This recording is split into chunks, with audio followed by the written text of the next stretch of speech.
والسلام على أشرف الأنبياء والمرسلين وعلى آله وأصحابه أجمعين. اللهم رب اشرح لي صدري ويسر لي أمري واحلل عقدة من لساني يفقهوا قولي ولا حول ولا قوة إلا بالله العلي العظيم. اللهم لا سهل إلا ما جعلته سهلا وأنت تجعل الحزن إن شئت سهلا. ربي يسر ولا تعسر وأتمم بالخير. أما بعد. Sudah? Kitabul Azan. Bab Bada'il Azan.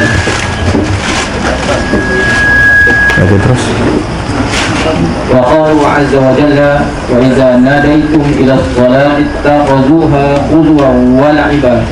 Dzalika bi annahum qaumun la ya'qilun. Al-Maidah ayat 58. Wa qawlihi idza nudiya lis-salati min yaumil jum'ah. Al-Jum'ah ayat 9. Okey. Bismillahirrahmanirrahim. Kitabul Azan, kitab yang membicarakan masalah azan. Azan itu makna apa makna? Maknanya pemberitahuan. Al-i'lam maknanya pemberitahuan tentang sesuatu perkara. Itu di sudut lughahnya i'lam maknanya pemberitahuan. Adapun di sudut istilah syarak memberi pemberitahuan tentang masuknya waktu sembahyang pada waktu-waktu yang tertentu.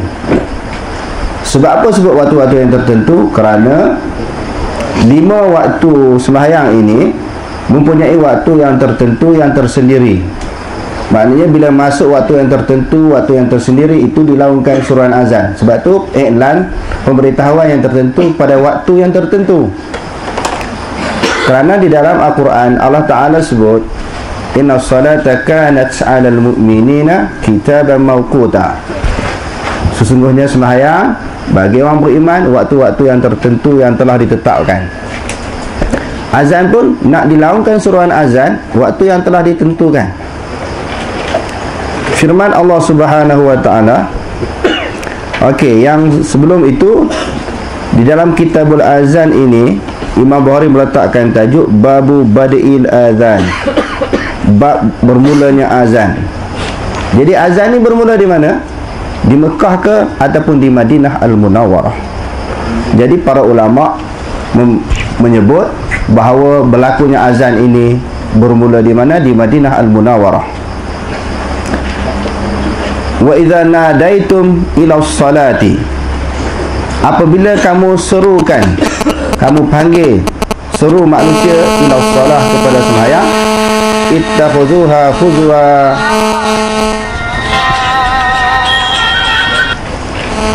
Sama ayat. Ada lagi. Okey.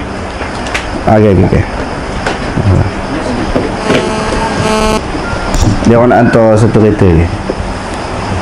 Okey. Bila kamu nadaitum, kamu telah seru ataupun kamu panggil. Kamu di sini orang beriman. Orang beriman bersama dengan Nabi SAW. Bila orang beriman seru ataupun panggil orang menunaikan sembahyang, ittakhuzuha, mereka menjadikan seruan azan itu huzuan, bahan ejekan, wala'iban, dan permainan. Huzuan maknanya ejekan. Sebahagian pada ulama tafsir kata ayat ini bersangkutan, berhubung, berkaitan dengan orang Yahudi. Sebahagian ulama kata berkaitan dengan orang Yahudi. Bila Rasulullah suruh sahabat laungkan suruhan azan, dia ejek. Qad qamu la qamu, qad sallu la sallu. Orang Yahudi cakap, sesungguhnya telah didirikan azan, dilaungkan suruhan azan, didirikan sembahyang, mereka tidak sembahyang. Bila sebut hayya 'alas salah, hayya 'alal falah tu, dia sebut qad qamu la qamu, qad sallu la sallu, sebagai suatu ucapan ejekan, permainan. Dia ejek Nabi dan para sahabat. Pendapat yang kedua kata ini berkaitan dengan orang Nasrani. Orang Nasrani dia ejek, dia caci, mempersendakan, mempermainkan orang yang beriman apabila mereka mendengar suruhan azan. Jadi apabila disuruh mereka itu, jadi Imam Bukhari nak ceritanya azan-azan tu apa makna? Wa idza nadaitum, apabila diseru ataupun dipanggil. Maknanya azan dengan maksud seruan dan panggilan. Itu di sudut lughahnya. Dan selalu kita sebut, bila kita belajar Quran dan hadis ini, secara automatik, secara langsung kita dapat belajar lughah, dapat belajar bahasa. Jadi orang nak faham bahasa Arab dengan betul, dia faham Quran, insya-Allah mudah dia faham bahasa Arab. Sebab Quran itu dia bahasa dia cantik, bahasa dia indah, balaghah. Begitu juga bahasa Nabi. Jadi apabila disuruh, apa makna? Dipanggil. Inilah makna azan. Azan dengan maksud suruhan. Kita panggil orang, kita suruh orang. Mereka menjadikan suruhan azan itu sebagai ejekan. Mereka persenda-sendakan, walaiban dan permainan. Sebab apa mereka buat macam tu? Sebab apa mereka ejek, mereka caci, mereka permainkan? Sebab apa? Allah Ta'ala kata zalika bi'annahum, kerana yang demikian itu dengan bahawasanya mereka itu qaumun la ya'qilun, adalah satu kaum yang tidak berakal, tak ada akal, tak berfikir. Sepatutnya dia tidak boleh mempermainkan suruhan azan, kerana suruhan azan itu mengajak orang sembahyang, mengajak menuju kepada Allah. Tak perlu dipersenda-sendakan. Sebab orang Yahudi kepada Allah Subhanahu Wa Taala dia yakin, dia percaya, cuma dia tolak Nabi. Sebab itu Allah Ta'ala sebut dalam Quran, Nabi dia tolak, Nabi Muhammad. Ada pun Nabi-Nabi yang lain seperti Nabi Musa diimani, dipercayai. Ada pun ciri sifat orang beriman, Allah Ta'ala kata la nufarriqu baina ahadin minhum wa nahnu lahu muslimun. Kami tidak memfarakkan, membezakan di antara mana-mana Nabi. Jadi orang Yahudi dan juga Nasrani membezakan. Jadi Allah Ta'ala kata mereka adalah merupakan kaum yang tidak mengetahui. Dan firman Allah Subhanahu Wa Ta'ala lagi, wa idza nudiya lis-salati, apabila diseru, dipanggil, maknanya azan lah. Panggil orang nak seru orang sembahyang, panggil orang sembahyang dengan cara melakukan seruan azan. Wa idza nudiya lis-salati min yaumil jum'ati, bila diseru ataupun dipanggil supaya mereka menunaikan sembahyang pada hari Jumaat. Sambungan ayat tu dia kata fas'au ila zikrillahi wa zarul bay', bersegeralah, tinggallah jual beli. Bersegeralah kepada mengingati Allah, wa zarul bay', dan tinggallah jual beli. Maknanya ketika mereka sedang berurus niaga, membeli dan menjual ketika itu di Madinah, bila azan ni Allah Ta'ala kata tinggalkan. Nanti insya-Allah hadirin sekalian, bila sampai dalam Kitabul Jumu'ah, kita akan bincangkan lebih panjang berhubung dengan masalah. Di sinilah berlaku khilaf daripada pandangan ulama tentang bilangan Jumaat. Kerana ketika Rasulullah SAW sedang berkhutbah di Madinah, datang pedagang-pedagang daripada Syria. Masa tu dikenali dengan Syam. Sebahagian makmum ni tinggal Rasulullah, tinggal dengar khutbah.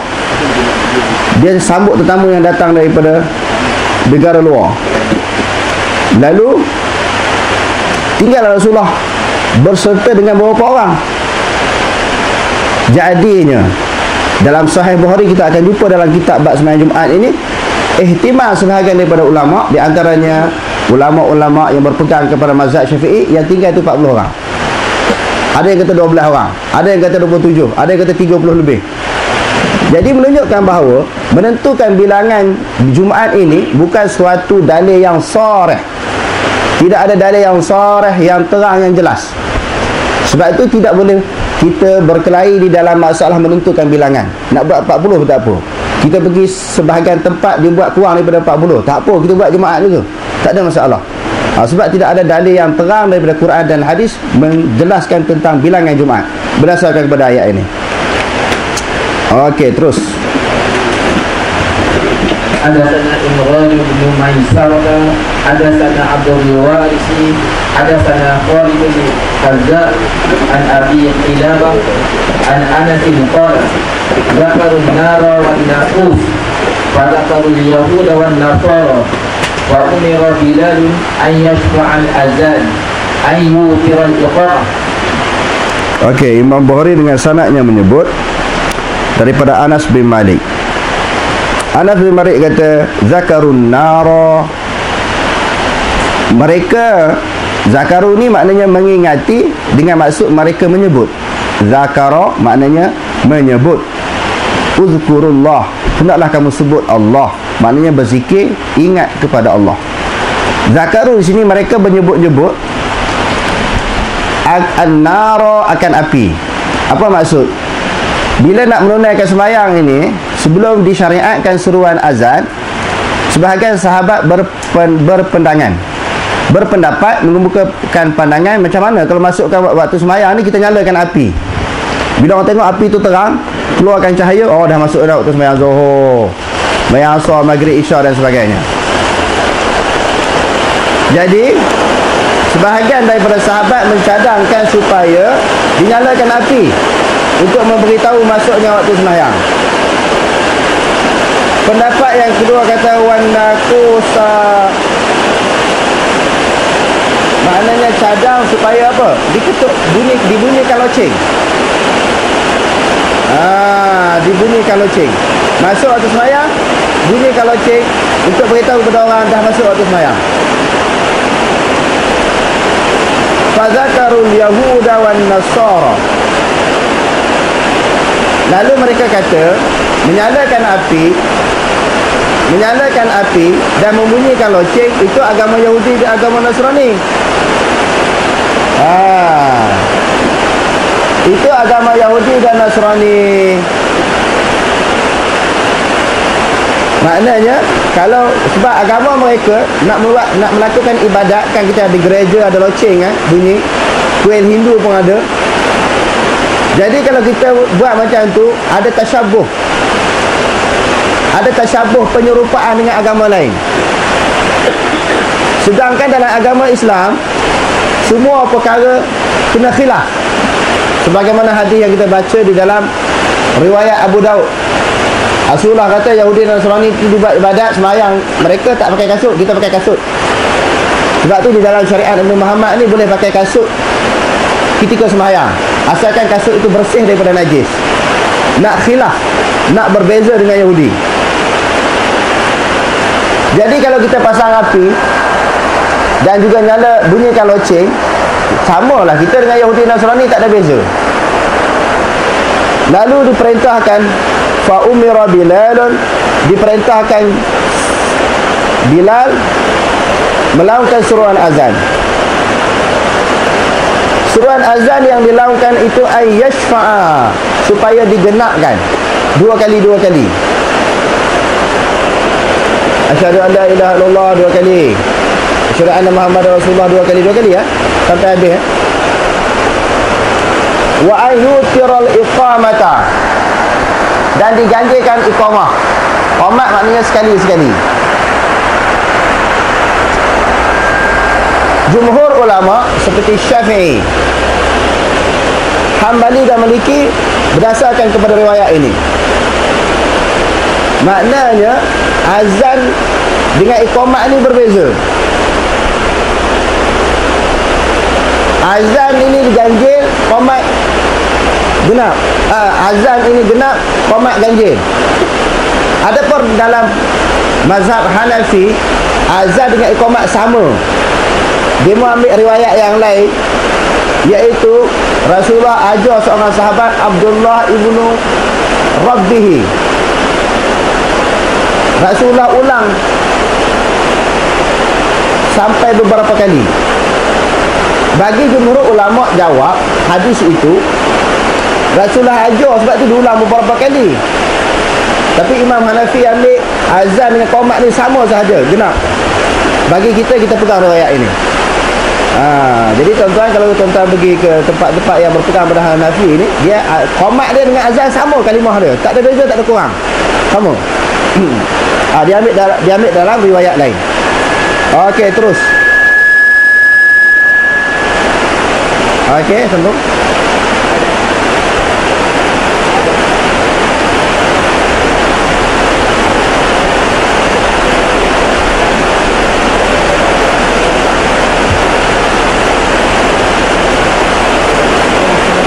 Sabar tu.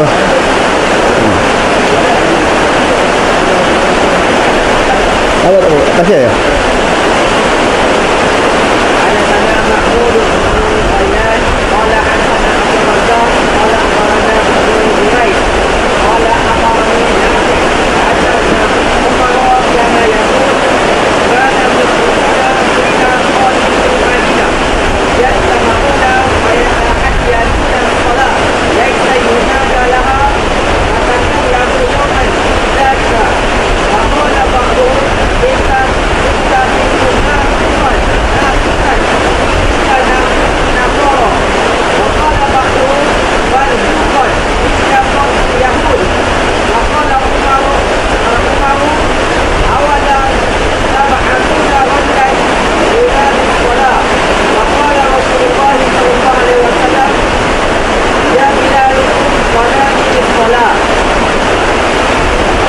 Okey. Dalam riwayat yang kedua, Imam Bukhari dengan sanadnya menyebut nasihat daripada Ibnu Umar.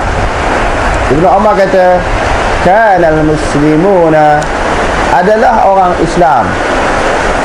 Orang Islam di zaman Nabi. Selepas kana kita baca dengan marfu', kanal muslimun.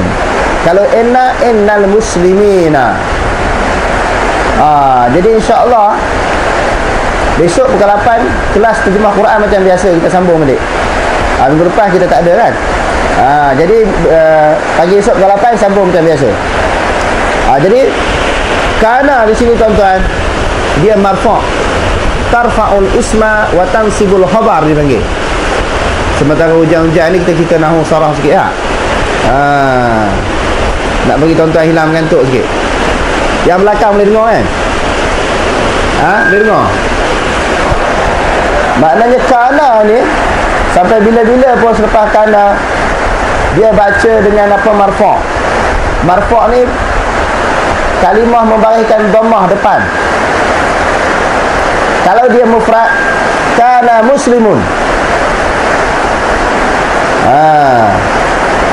Kalau dia musanna, kana muslimani. Kalau jamak kana muslimuna. Inna muslimina, inna muslimaini, inna musliman, inna muslimaini, inna muslimina. Yang tu kita akan bahas esok. Pagi esok. Apabila adalah orang Islam haina qadimul madinata, ketika mereka datang ke Madinah, yaitami'una, mereka berhimpun, fayatahayyanuna salata, mereka bersiap menunggu-nunggu untuk sembahyang. Masa tu azan tak ada lagi. Tak ada orang nak melakukan suruhan azan. Jadi masuk waktu sembahyang ni duk tunggu apakah bentuk suruhan yang dapat mengumpulkan orang, yang dapat memberitahu kepada orang. Laisa yunadillaha, tidak ada orang sesiapa pun yang nak seru, kerana tidak disyariatkan suruhan azan lagi. Tidak ada orang yang nak menyeru ataupun melakukan suruhan azan. Fatakallamu yauman fi dzalika, lalu pada satu hari mereka bercakap-cakap lah, bersembang-sembang, berbincang, bermuzakarah. Macam mana cara ni? Apa cara, apa kaedah, apa kaedah ni? Kita nak beritahu kepada orang hubungan masuk waktu sembahyang. Kerana apa? Pada masa itu tidak disyariatkan lagi suruhan azan. Lalu bersembanglah sama-sama mereka di antara satu sama lain.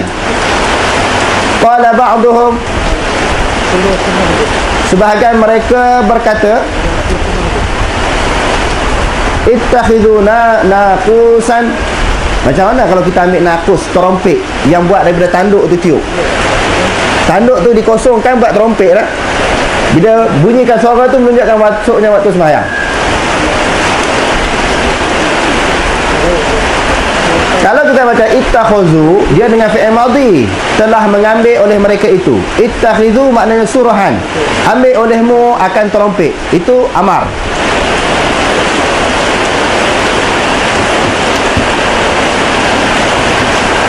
Misla naqusin nasara, seperti trompet orang Nasrani.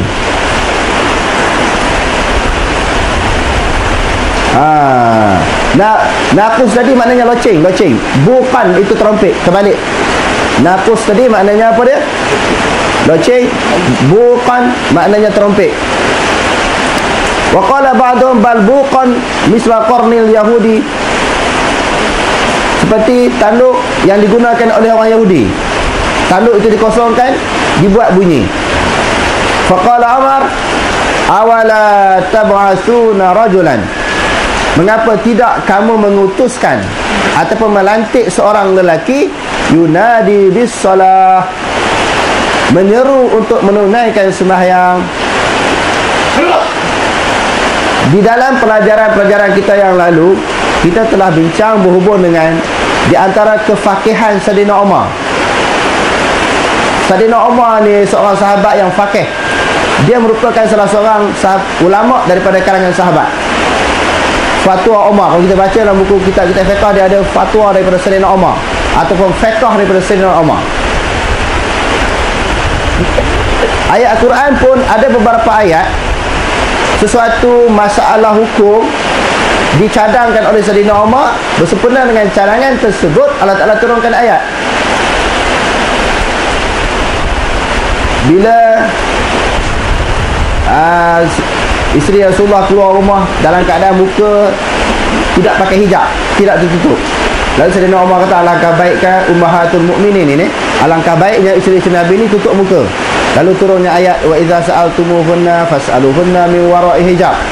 Bila kamu nak bersembang, nak bercakap dengan isteri-isteri Nabi, sembanglah di balik hijab. Mula-mula di rumah pakai langsir, keluar rumah dia pakai hijab. Banyak lagi ayat-ayat Quran berhubung dengan di antaranya lagi apa dia? Berhubung dengan masalah bila tawaf tu kan. Sayyidina Umar cadangkan supaya sembahyang sunat tawaf di maqam Ibrahim. Lalu datangnya ayat Quran surah Al-Baqarah juzuk yang kedua. Okey. Bila Sayyidina Umar cadang macam tu, kalau ada orang, alangkah baiknya kalau dilantik seorang untuk melaungkan suruhan azan, lalu Rasulullah jawab, Rasulullah sahut, Rasulullah terima pandangan dan cadangan dia. Faqala Rasulullah sallallahu alaihi wasallam, ya Bilal, kum, bangun, fanadi bis salah, maka hendaklah kamu seru. Kamu seru di sinilah dengan maksud melaung, hendaklah kamu laungkan suruhan azan untuk menunaikan sembahyang.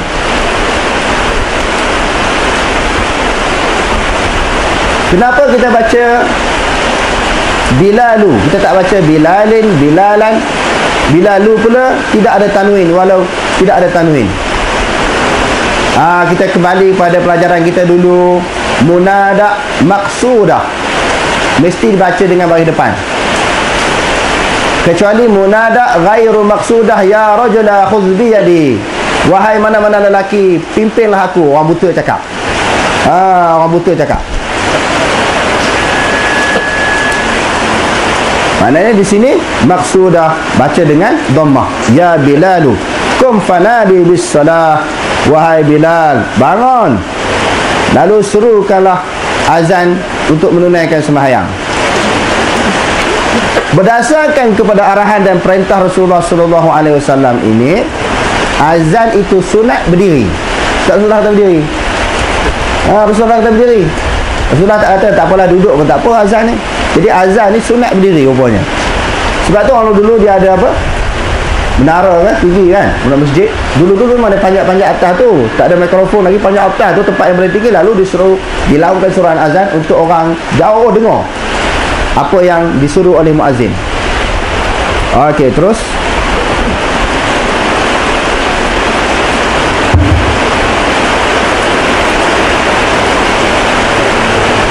Ba'dal azan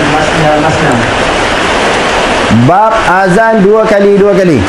Kalimah-kalimah di dalam azan tu kita tahu dua kali. Okey, terus.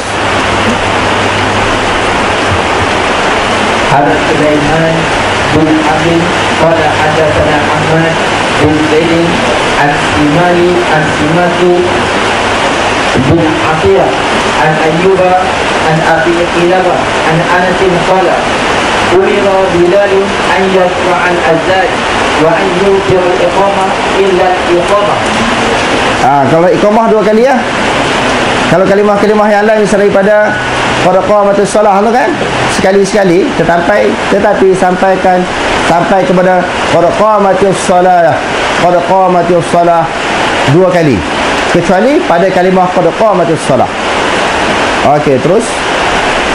Haddatsana Muhammad wa bin Salam qala akhbarana Abdul Wahhab qala akhbarana Khalid al-Azza an Abi Qilabah an Anas bin Malik qala لما كفر الناس قال ذكروا أن يعلموا وقت الصلاة بشيء يعرفونه فذكروا أن يوروا نارا أو يضربوا ناقوسا وأمر بلال أن يسمع الأذان وأن يؤخر الإقامة. Okey. Imam Bukhari dengan sanad menyebut daripada Malik, Anas bin Malik. Dia kata apabila telah ramailah manusia, bila dah ramailah manusia seorang demi seorang masuk agama Islam di Madinah ini, walaupun peringkat permulaan kedatangan Rasulullah ke Madinah Al-Munawwarah, sebahagian ahli sirah kata orang Islam 30% je. Selebihnya 70% yang lain kafir yang berpegang kepada berbagai-bagai agama, Yahudi, Nasrani, munafikin, musyrikin ada. Sebahagian pendapat yang lain kata orang Islam hanya 40%. Peringkat mula-mula Rasulullah sampai. Lama kelamaan seorang demi seorang masuk Islam bertambah ramai. Bila dah bertambah ramai orang Madinah masuk Islam, mereka pun bersembang, berbincang sesama mereka bagaimana cara nak beritahu masuknya waktu sembahyang. Zakaru ayya'lamu waqtas salati. Mereka sebut bagaimana cara nak memberitahu masuknya waktu sembahyang bisyai'in, dengan sesuatu ya'rifunahu, yang mereka ketahui. Nak bagi tahu macam mana ni masuk waktu sembahyang. Bisyai'in ni isim nakirah, dengan apa-apa cara, macam mana nak beritahu? Dengan pemberitahuan tahuan tersebut, dengan maklumat yang akan diberitahu tu ya'rifunahu, semua orang tahu. Fazakaru ayyuru, lalu bincang. Mereka kata macam mana kalau dinyalakan api, yuru menyalakan, yulu menyalakan, macam tadi juga. Menyalakan api. Ada pandangan kata kita nyalakan api bila api mengeluarkan cahaya terang, telah masuklah waktu sembahyang. Pandangan yang kedua kata au yadribu naqusan, ataupun dibunyikan akan loceng. Fa umira Bilalun, semua cadangan-cadangan tersebut tidak diterima, lalu diperintahkan Bilal. Siapa yang perintahkan? Rasulullah sallallahu alaihi wasallam. Supaya menggenapkan suruhan azan dan mengganjilkan sebutan ataupun suruhan iqamah. Okey, terus. Ba'dul iqamah wahidah illa qawlahu qad qamatis salah. Bab qamat itu satu-satu, melainkan kalimah qamatis salah. Tadi telah terang dan jelas di dalam riwayat-riwayat yang telah kita bacakan tadi, bahawa azan ini Rasulullah suruh dua kali, qamat sekali-sekali, dah terang. Menjadi kebiasaan Imam Bukhari, dia takut orang tak apa jelas lagi, tak apa terang lagi, tak nampak, dibuat tajuk khusus. Bab azan dua kali, qamat sekali, kecuali pada kalimah qad qamatis salah. Okey, terus. Hadatsana Ali bin Abdullah, hadatsana Ismail bin Ibrahim, hadatsana Khalid an Abi Qilabah an Anas qala أمر بلال أن يرفع الأذان وأن يكثر الإقامة. قال إسماعيل فذكرت لأيوب فقال إلا الإقامة. والله أعلم.